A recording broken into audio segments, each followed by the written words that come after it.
பாண்டியாவுக்கு பொதுவா சொல்றேன், அவன் எதை காட்டினாலும் சரி, அவன் எனக்கு பேரன் இல்ல, அவனுக்கு எனக்கு எந்த விதமான சம்பந்தமும் இல்ல. இது சத்தியம் சத்தியம் சத்தியம். சத்தியமா? நீ என்ன பெருசா சத்தியம் பண்றேன்னு சொல்ற?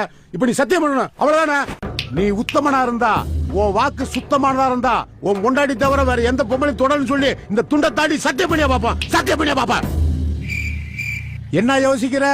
நீ மட்டும் இல்ல, இங்க இருக்கிற எந்த ஆம்பளையாலும் தாண்ட முடியாது.